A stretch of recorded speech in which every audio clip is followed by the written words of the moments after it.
ఇప్పుడైతే ప్రెజెంట్ కొన్ని సోషల్ మీడియాలో కొన్ని టాపిక్స్ అనేవి బాగా వైరల్ అవుతున్నాయి. సో, వాటిల్లో ముందుగా మీ అందరికీ తెలిసిందే కొంతమంది హీరోయిన్స్ ఫోన్ ట్యాప్ చేసి వాళ్ళని వాడుకున్నారంటూ. అంతేకాకుండా ఆ ఫోన్ ట్యాపింగ్ వల్ల వాళ్ళ పర్సనల్ లైఫ్‌లోనూ, ప్రొఫెషనల్ లైఫ్‌లోనూ చాలా ఇబ్బందులు పడ్డారంటూ. ఇంకొంతమందైతే విడాకులు కూడా తీసుకున్నారంటూ రకరకాల వార్తలొస్తున్నాయి.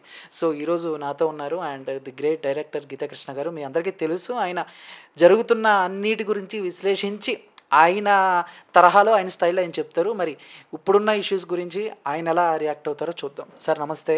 హాయ్. సార్ మీకు వినే ఉంటారు ఈ ఫోన్ ట్యాపింగ్ ఇదంతా. సో, ఏం చెప్తారు? అంటే ఈ ఫోన్ ట్యాపింగ్ చేయటం వల్ల కొంతమంది హీరోయిన్స్‌ని ఇంకొంతమంది పోలీసులు వాడుకున్నారని, అంతేకాకుండా ఆ హీరోయిన్స్‌కిను ఒక హీరోయిన్‌కి తన భర్తకి విడాకులు అవ్వటానికి కూడా వన్ ఆఫ్ ద రీజన్ ఈ ఫోన్ ట్యాపింగ్ అని రకరకాల వార్తలు వస్తున్నాయి సార్.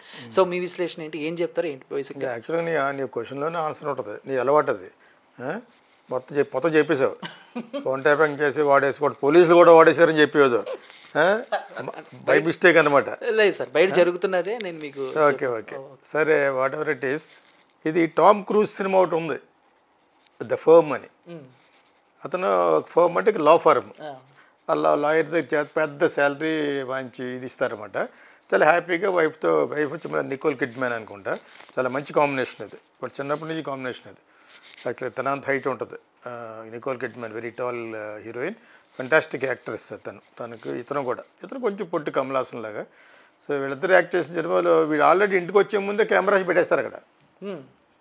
వీటికి మధ్యలో తెలుస్తుంది ఆ ఫర్మ్ చాలా కాంట్రవర్షియల్ అలాగ ఉంటారు. రా ఫామ్ ఎలా ఉంటుంది, పెద్ద పెద్ద వాళ్ళ మీద కేసులు వేసినప్పుడు దాన్ని డీల్ చేయడానికి గంటకి ఇన్ని కోట్లు ఇవ్వాలనే ఫర్మ్స్ ఉంటాయి. అందులో వీటికి బాగా మంచి హ్యాండ్ఫుల్ ఆఫ్ ప్యాకేజ్ ఇచ్చి పెట్టుకుంటారు. కానీ ఏదో ఒకసారి తప్పు చెప్పమంటారన్నమాట. అది భయపెట్టి చెప్పాలా లేదా అనుకునేటప్పుడు అర్థమైపోద్ది వీడు ఆల్రెడీ ఇతన్ని. ఇది ఫోన్ ట్యాపింగ్ అంటే భయంకరం. అది కెమెరాస్ పెట్టేస్తారనమాట. ఇంటికి వెళ్ళిన వెంటనే మాట్లాడు చెప్పేసి పేపర్ మీద రాయిస్తాడు మాట్లాడుకని. ఆ అమ్మాయికి అయితే కొత్తగా ఉంటుంది అనమాట. ఏ బాత్రూంలోకి వెళ్ళి మాట్లాడతారు. ఓకే. సో, ఇటువంటి కాంట్రవర్సీలు is a part of conspiracy theories. ఇప్పుడు ఫోన్ ట్యాపింగ్ అనేది మనకి మొబైల్స్ వచ్చినాయి. ఇప్పుడు నేను చెప్పిన ఆ సినిమా అప్పటికి మొబైల్ లేదనుకుంటా.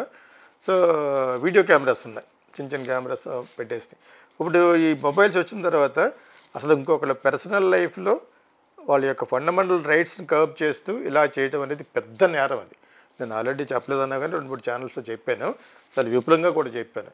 ఇది కానీ కేసీఆర్ గవర్నమెంట్, కేటీఆర్ మెయిన్గా చేశారని నేను విన్నాను యాక్చువల్గా బయట. ఎంతవరకు కరెక్ట్ అనేది సోషల్ మీడియా, రేపొద్దు కోర్టులు కేసులు తెలుస్తుంది.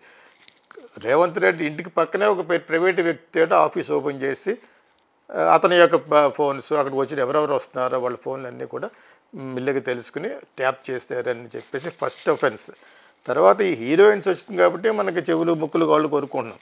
జనరల్గా డబ్బులు ఇస్తున్నారని వాళ్ళ పెద్ద పెద్ద కంపెనీ వాళ్ళు ఇస్తారనేటప్పటికి అందరూ కాదు, కొంతమంది హీరోయిన్ బొగ్గు చూపిస్తారు. This is an unexpected amount for them to share their body or whatever it is. అంతే కదా, ఇది జరుగుతుంది. ఇది యాక్చువల్గా అందులో అందరూ అలాగని అనకూడదు. యాక్చువల్గాను అందులో కొంతమంది యొక్క జీవితాలు కూడా పాడైపోయిన సోషల్ మీడియాలో రకరకాలు చెప్తున్నారు.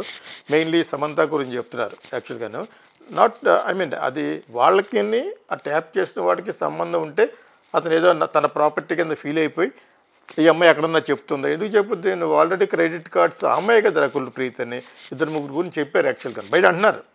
మనకు తెలియకుండా we should not blame her. But this is what ఎప్పటి నుంచో వింటున్నాం. గవర్నమెంట్ పడిపోయిన తర్వాత ఇప్పుడు ఏదో విధంగా కవితని అరెస్ట్ చేశారు కాబట్టి దాని తర్వాత వచ్చే రిపర్కషన్స్ ఇంకా ఎన్ని రాబోతున్నాయి, మొత్తం ఫ్యామిలీ అయిపోతుందా, మొత్తం ఫ్యామిలీని చేస్తున్నారని ఎందుకంటారంటే వీళ్ళ మీద అంత కక్ష ఉంది. వాళ్ళంతా మిస్బిహేవ్ చేశారు.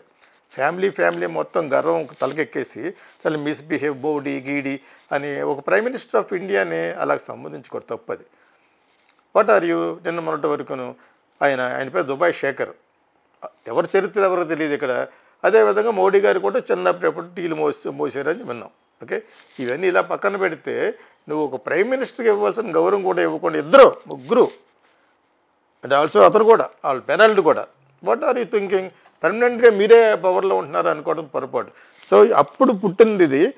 కన్ను మిన్ను కానకుండా అమ్మాయిలు తెగ వాడుకుంటున్నారని చెప్పేసి నాకు ఎవరు ఇద్దరు ముగ్గురు చెప్పారు. వీళ్ళు కూడా తిరిగి ఒక రౌడీ షీటర్ ఒక ఉన్నాడు యాక్చువల్గాను. అతను వాళ్ళ అబ్బాయి కూడా మన ఫిల్మ్ స్కూల్లో చదువుకున్నాడు యాక్చువల్గా. సో ఆ పరిచయంతో కొన్ని చెప్తే నేను నమ్మలేదు. వాళ్ళ దగ్గర ఉంటూనే వాళ్ళ గురించి చెప్పాడు. But I did not believe that. Believe అంటే ఏవో ఉండొచ్చు, డబ్బులు ఉన్నాయి, పవర్ ఉంది, సో ఏమైనా చేయొచ్చు అని చెప్పేసి వాళ్ళు చేస్తున్నట్టుగా వాళ్ళు నాకు అందిన పర్సనల్గా నాకు ఇద్దరు ముగ్గురు చెప్పింది అనమాట. ఓకే, తర్వాత ఇప్పుడు ఇంతమంది చెప్తున్నారంటే నిప్పు లేకుండా పొగరాదు కదా. నిజంగా అదే కానీ నిజమైతే వీళ్ళు చెప్పిన యాక్ట్రెస్లు ఇంకా చాలామంది ఉంటారు, వాళ్ళకి ఇష్టం లేకుండా వాడు వెళ్ళరు. వాడు ఎవడో ఒకళ్ళిద్దరు హీరోలు నటోరియస్ ఫెలోస్ వాళ్ళు ఎవరో పేర్లు అడగ. నేను సాధారణంగా పేర్లు ఎందుకు చెప్పినంటే అవి ఎఫెక్ట్ చేస్తాయి. ఈ సమంతను రౌకల ప్రీతికి ఎందుకు చెప్పినంటే ఇది బాహాటంగా ఎప్పటి నుంచో బయటకు వచ్చేసింది. ఇది మన తమ్లైన్ చూస్తేనే ఒకవేళ వాళ్ళ గురించే కానీ వీళ్ళందరూ మీన్ అయితే అది కరెక్ట్ అవ్వచ్చు, కరెక్ట్ పోవచ్చు. వాళ్ళకి క్రెడిట్ కార్డ్ చేస్తే ఒక జర్నలిస్ట్ ఒక ఆయన ఉన్నారు, పేరు మర్చిపోయిన అతను మన తెలంగాణలో. ఓకే, అతను ఫుల్గా చెప్పాడు. ఇప్పుడు తీన్ మార్ మల్లన్న అనే ఛానల్ ఏదో ఉంది కదా, అది వాళ్ళ యొక్క పగలు కొట్టి సై చేశారు. ఆ ఛానల్లో ఎక్కడో ఒకసారి చెప్పాడు. అతను మంచి జర్నలిస్ట్, వెరీ గుడ్ ఇన్ఫర్మేటివ్ అనమాట. అతను ఎందుకు మీరు ఏమైనా కనపట్టలేదు. అతను దగ్గర ఉన్న సోర్స్ ఆఫ్ ఇన్ఫర్మేషన్ చాలామంది దగ్గర ఉండదు. నేను అతని ద్వారానే గాట్ ఎడ్యుకేటెడ్, వెరీ ఇన్ఫర్మేటివ్ అతను. అప్పుడు అతను ఆల్రెడీ డైరెక్ట్గా చెప్పేశాడు, కానీ అది పెద్ద ప్రాబ్లంలోకి రాలేదు. సోషల్ మీడియా ఎప్పుడు ప్రాబ్లంలోకి వస్తే ఒక ప్రాబ్లం మీద ఎక్కువ ఫోకస్ అయ్యి జనాలకి ఎవరైతే ఇష్టం లేదో వాళ్ళని జైల్లో పెట్టేప్పుడు వస్తుంది బయటికి. అప్పుడు చెప్పినట్టు ఎందుకు రాలేదు? అప్పుడు వాళ్ళు ఇంకా గవర్నమెంట్లో ఉన్నారు. గవర్నమెంట్లో ఉన్నప్పుడు వీళ్ళు చేయడానికి భయపడతారు. అసలు గవర్నమెంట్లో ఉన్నప్పుడే వీళ్ళు అటాక్ చేసి ఉంటే అతనిలాగా 10 మందిని అవి చాలా బయటకు వచ్చేసినాం.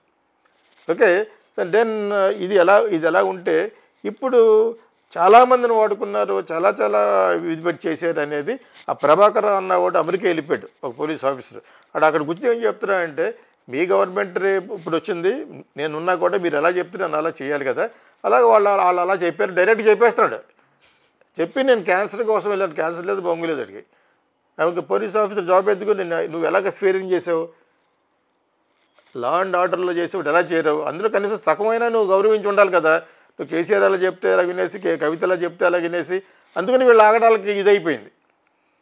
అక్కడ ఏదో ఒక విల్లా ఉందంట, అక్కడికి బోగ్గడ్ ఒక హీరో బోగ్గడ్ వాడికి ఏదో అవసరం ఉండి అక్కడ తీసుకెళ్ళేవాడట. ఆ పిప్పు గురించి ఎందుకు మాట్లాడరు అనర్థ, బయటకు తీయండి. సోషల్ మీడియా అంతా బయటకు తీస్తే అర్థమవుద్ది ఇలాగ రేపు పొద్దున మనం అలా చేయకూడదని. కానీ అలా చేయటం వలన లబ్ధి పొందింది ఎవరు? హీరోయిన్సే. ఫ్రీ మనీ కదా అది. ఒక 50 లక్షల రూపాయలకి కార్డు ఇచ్చాడు అనుకో, ఎవడిస్తాడు నీకు? సో ఒకటి పేర్లు అవసరం లేదు, ఎవరు ఆడుతున్న దగ్గరికి వెళ్ళి కార్డు తీసుకుని పడుకున్నారు అనేది కన్ఫర్మ్ కాకుండా చెప్పకూడదు. బట్ ట్యాప్ చేశారు. ఎందుకు ట్యాప్ చేశారు? ఇది వెళ్ళి బయట చెప్తుందా? రకరకాలు ఉంటాయి. ఒక డిపార్ట్మెంటే పెట్టేశారు, ఒక 100-200 కోట్లు ఖర్చు పెట్టేసి ఒక సెపరేట్ డిపార్ట్మెంట్ చేసి ఇప్పుడు ఉన్న ప్రజెంట్ సీఎం రేవంత్ రెడ్డి ఇంటికి పక్కన జూబ్లీస్లో ఉంటుంది, అది అక్కడ ఒక పక్కన ఆఫీస్ పెట్టేసి మెయిన్ అక్కడ. దాని తర్వాత వచ్చి చాలా ఈ పర్సనల్ అంటే ఏంటి, ఎన్టీవీలోనూ పెద్ద వాళ్ళ యొక్క ఫోన్సే ట్యాప్ చేస్తారు. ఇంకా సామాన్యుల సంగతి ఏంటంది ఆ అమ్మాయి చాలా బాగా చెప్పుతారు, బిగ్ స్టోరీ కింద చెప్తారు ఎవ్రీ డే అనమాట. కానీ అక్కడ ఒక చిన్న లాజిక్ మిస్ అయింది. ఆవిడ సామాన్యుల ఫోన్లు వెళ్ళేందుకు నీకు అర్థమైంది? ఇప్పుడు they wants always big fish కదా. And also politically connected to them and Revanth Reddy and other parties. ఏమేమి జరుగుతుంది పొలిటికల్ కాన్స్పిరసీ థియరీ అంతే ఇది. కాకపోతే వాళ్ళ సామాన్యుల పనులు కూడా ఎవరు చేస్తారు? డ్రైవర్ చేస్తారు. నేను అల్లే ఒకటి చెప్పాను, కాఫీలు ఎద్దించి 2-3 అమ్మాయిలు ఉంటారు, వాళ్ళే చేస్తారు. బాడీ గార్డ్స్ చేస్తారు, సెక్యూరిటీ చేస్తారు. వెరీ డేంజరస్ క్యారెక్టర్స్ ఇవన్నీ, ఎస్పెషల్లీ డ్రైవరు. ఎందుకు చేస్తారు? అందరూ అని కాదు, చాలామంది ఎందుకుంటారంటే వాడికి అవతలోడు లబ్ధి పొందేటట్టుగా ఏదో ఉంటుంది. అదర్ పర్సన్ ఆల్సో పెద్ద శ్రీవైష్ణులు ఏం కాదు కదా. వీళ్ళు ఎవరైతే ఫోన్లు ట్యాప్ చేస్తారో వాళ్ళు కూడా the part of conspiracy. Okay, వీళ్ళ దగ్గర పవర్ ఉంది కాబట్టి దే ఆర్ మిస్యూజింగ్ ఇట్ కదా. మనం చెప్పేదానికి మిగతా చెప్పేదానికి కొంచెం క్యాలిక్యులేటెడ్గా ఎందుకు చెప్పాలంటే పీపుల్ షుడ్ అండర్స్టాండ్. బట్ అమ్మాయిలు పడుకోవడం కరెక్టే, కానీ వాళ్ళు కూడా ఇష్టంతో ఎందుకు వెళ్తారు? నన్ను పిల్లలేదంటే నన్ను పిల్లలేదని కూడా చాలామంది ఉంటారు అక్కడ.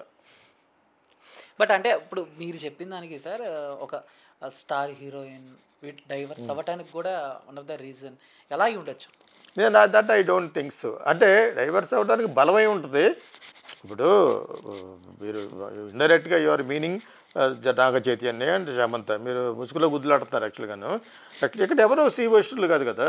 ఇఫ్ నాగ చైతన్య గురించి అంతకుముందు కూడా మనకి తెలియని ఎప్పుడు చెప్పుకోలేదు. ఓకే, సో ఈ మల్టిపుల్ అఫేర్స్ చాలామందికి ఉంటాయి ఈ ఫిలిం ఇండస్ట్రీలో.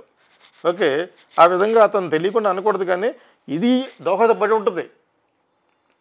ఇటువంటి దోహదపడి ఎందుకు పడుతుంది? ఇలా కాకపోయినా కూడా షీజ్ ఫ్రీ గర్ల్. మాతో అర్థం చేసుకొని 30 years వచ్చేసినాయి. అర్థం చేసుకుని ఆ అమ్మాయి ఒకప్పుడు నా మోడలే, whatever I'm telling. Attitudes చాలా చేంజ్ అవుతూ ఉంటాయి కదా. She may not want to stick on to somebody. ఇటువంటి యాటిట్యూడ్ ఉన్న వాళ్ళకి ఫ్రీ లిబరేషన్ అంటే విమెన్స్ లిబరేషన్ లాగా ఆలోచించే వాళ్ళకి మగవాడు ఒక్కడే ఉంటాడా అని చెప్పేసి ఉంటుంది కదా. అంచేత వాళ్ళు ఏంటి మళ్ళా పెళ్లి చేసుకున్న వాళ్ళు కూడా ఇటువంటి క్యారెక్టర్లు చేసుకుంటారు, ఎందుకంటే అవతల వాళ్ళు గబుక్కు ఒప్పుకోరు. మీకు అర్థమైనప్పుడు మీకు అలా జనరల్గా జరుగుతూ ఉంటాయి. ఓకే, కానీ ఇది దోహదపడి ఉంటుంది. డెఫినెట్గా వాళ్ళు బ్రేకప్ అవ్వాలి అనుకునే యాటిట్యూడ్లో ఉన్నప్పుడు ఇటువంటిది. కానీ ఇప్పుడు మనకు తెలిసే ముందు అతనికి తెలుస్తుంది కదా, తెలియకుండా ఎలా ఉంటుంది? అతనంటే అతనే కాదు, ఇప్పుడు అది జరగకుండా వీళ్ళిద్దరూ అందుకే విడిపోయారు అనేది మటుకు నేను కన్ఫర్మ్గా చెప్పను కూడాను. ఇలాగ చాలా మనకు తెలుసున్నాయి, because they are very become stars కాబట్టి. అండ్ ఫైనల్గా ఇప్పుడు ఈ ఫోన్ ట్యాపింగ్ ఎంతవరకు వెళ్తుందంటారు? ఎక్కడ ఆగుతుంది అనుకోవచ్చు? ఆగదు, ఎందుకంటే వాళ్ళకి ఏదో ఒక ఆధారం కావాలి. ఎవరు రేవంత్ రెడ్డి వాళ్ళకి వీళ్ళని లోపల వేసేయడానికి, వీళ్ళని డీమీన్ చేస్తారు. ఇప్పుడు జైల్లో పెట్టడం అనే ప్రాసెస్ జస్ట్ ఒక సీను. ఒక 2-3 సంవత్సరాలు ఉన్నా కూడా అదొక సీను. ఇప్పుడు జైల్లోకి వెళ్ళడం అనేది క్రెడిట్. ఇప్పుడు అదొక క్వాలిఫికేషన్. ఓకే, ఎందుకు వెళ్ళారు అనే దాన్ని ఎక్కువ ఫోకస్ చేస్తే వాళ్ళ యొక్క పార్టీ ఇమేజ్ పడిపోతుంది ప్రజల్లోకి వెళ్ళే కొద్దిని. ఇప్పటివరకు ఏంటి, కేసీఆర్ వాళ్ళకి గ్రేటర్ హైదరాబాద్లో మంచి సీట్లు వచ్చినాయి, విలేజ్లో రాలేదు. ఓకే, ఇప్పుడు దాన్ని డీమీన్ చేస్తానికి చూస్తారు వాళ్ళు.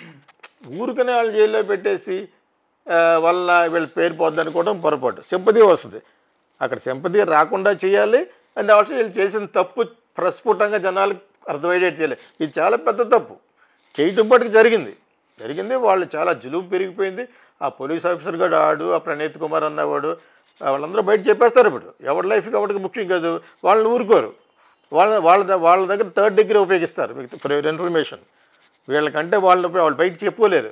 వాళ్ళు మొత్తం రివీల్ చేసేస్తాడు. నీకు 20 ఏళ్ళు వేస్తే నీకు ఫ్యూచర్ పాడైపోవడంతో పాటు నీ ఆస్తులన్నీ జప్తు చేస్తాను, మొత్తం ఫ్రీజ్ చేస్తాను అకౌంట్లో అని చెప్పేసి ముందు అదే 3rd degree అంటారు. కొట్టేయడం ఒకటే కాదు, అలా చెప్పేదాన్ని మొత్తం చెప్పేస్తాడు.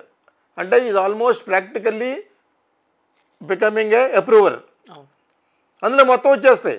దాన్ని ఎక్కడెక్కడ ఎంత వాడుకోవాలనేదే మోడీ గారి స్ట్రాటజీ. అది ఇప్పుడు రేవంత్ రెడ్డి కూడా ఉపయోగిస్తాడు. మీకు అర్థమైనప్పుడు ఇది మెయిన్. జైల్లో పెట్టడం ప్రాసెస్ ఉంది. ఒక్కొక్కరు 15,000 కోట్లు 1,00,000 కోట్లు సంపాదించేసి వాళ్ళకి జైలు నుంచి రావడం అవి చేయడం అది పెద్ద ప్రాసెస్ ఏం కాదు. వాళ్ళ ఇమేజ్ని ఎంతవరకు దెబ్బ కొట్టామనేది మెయిన్. అంతే అంటారు. సో మొత్తం మీద ఈ కేసు ఫైనల్గా అయితే ఇదే జరుగుతుందా సార్? డెఫినెట్గా వదలరు. కాబట్టి చాలా పెద్ద అఫెన్స్ అది. Your intruding to the fundamental rights of people living in India. Fundamental నీ యొక్క డైరీ చదవకూడదు, నేను నీ యొక్క లెటర్ చదవకూడదు కదా. అవును, ఇది బేసిక్గా తెలిసి అటువంటి your intruding it your personal life, your private things is been robbed the best అనమాట.